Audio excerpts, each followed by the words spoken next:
चमना तमकी इंतजामिया इब्तदाई हाल रेदा अफगानिस्तान निमगाची तस्दक नाका हा सरा तीरगुआरी पद चमन सिमसर सरा जावर हाल हराब बुतगा बाबी दोस्ती नजदीक पाकिस्तानी फोर्सेज और अफगानिस्तान तालिबान नियामा तीरगुआरी और गोलाबारी पर जाए वहादी के दो निमगाची सलाह कारमर्ज बोगे हाल रस्तक रिपोर्ट से रेदा चमना चा तोबा अचक जयदा 26 किलोमीटर बाडर टप्पिया जड़प बढ़ जाए बार्डर पट्टिया जड़प बढ़ जाएं। इसे सबब अच्छी सिमसरी दबका शाहरिया नियामा तुरसो बीब शेख बुतक जिला सेहत अफसर डॉक्टर नवीद बादी नियरेदा चमन अस्पताला इमरजेंसी नाफिस कनक बुता डॉक्टर्स और पैरामेडिकल स्टाफ जुत वड़ा तलब कनक बुतगा।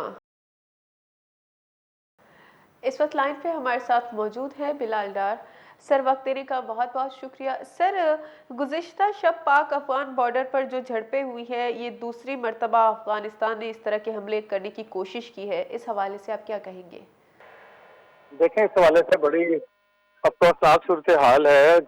ये अफगानिस्तान वो मुल्क है या वहाँ जो बरसर इक़्तिदार तालिबान वो लोग हैं जिन्हें पाकिस्तान ने पाला पोसा है या उन्हें उनको शेल्टर दिया। बुरे वक्त में उनके लोगों को यहाँ करोड़ों की तादाद में पनाहें दी और इनकी इकानमी को चलाने के लिए, इनके मुश्किल हालात को इनको बचाने के लिए पाकिस्तान में जो फूड था वो वहाँ जाता रहा और हमारे यहाँ खाने पीने की अशिया और दीगर अशिया बड़े महंगे दामों पे बिकती रही, लेकिन हमने वो कुर्बानियां भी दी। लेकिन अब अफसोसनाक सूरत ये है कि ये अफगान तालिबान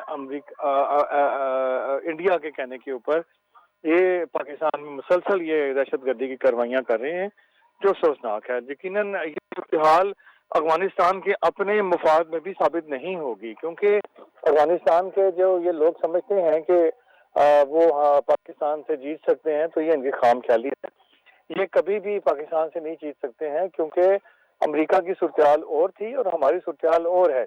यहाँ इनको ये समझ लेना चाहिए कि पाकिस्तान के बगैर ये कुछ भी नहीं है। और अभी तो सूरत हाल कुछ ऐसी भी बन चुकी है कि तालिबान के अंदर जो अब बगावत फूट रही है और जो उनके वज़ीर दाखिला हैं वो इनसे बगावत कर चुके हैं और इनकी आपस में जो झड़पें हो रही हैं उसमें कई अफगान तालिबान मारे गए हैं। हकानी जो ग्रुप है उसके साथ जो इनका आपस में झड़प चल रही है, इनके साथ जो झगड़ा चल रहा है उसमें, तो इस सिचुएशन के अंदर ये समझ लेना चाहिए इनको कि ये चारों तरफ से सैंडविच बन जाएंगे।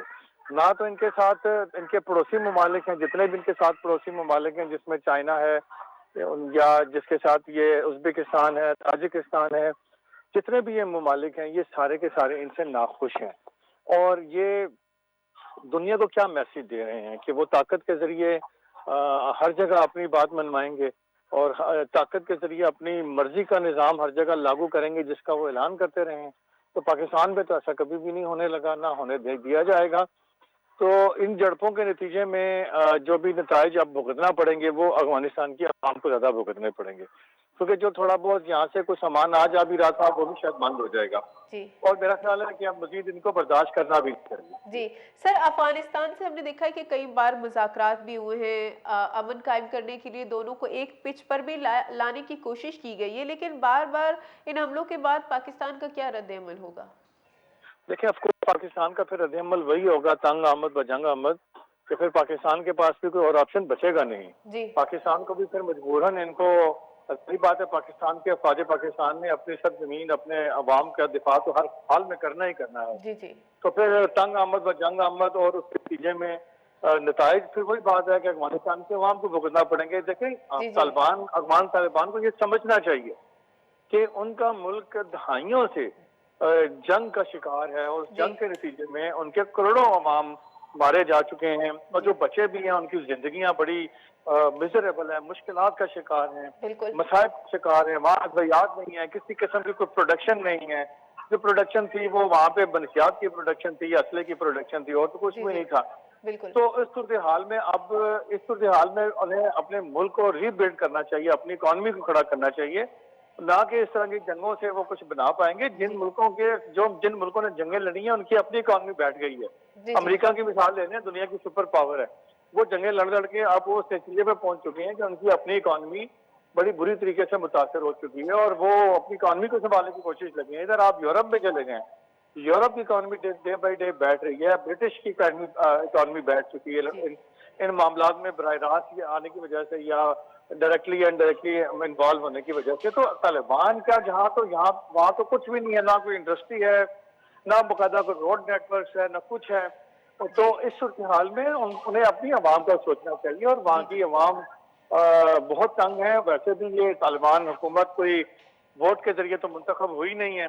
ये अमेरिका निकला तो ये बंदूक के जोर पे वहाँ बरसर इक़्तिदार आ गए और बंदूक के जरिए वहाँ लोगों को धमका के हुक्मरानी कर रहे हैं। तो जिस वक्त इनके अपने अवाम इनके खिलाफ खुद खड़े हुए, तो शायद फिर तो इन्हें कहीं छुपने की जगह भी नहीं मिलेगी। इस बार तो इन्हें कोई पनाह भी नहीं देगा। तो ये सोचना चाहिए, अपने मुल्क को बनाएं और जंगों से निकलें। जी, तफसीलात के लिए बहुत बहुत शुक्रिया बिलाल।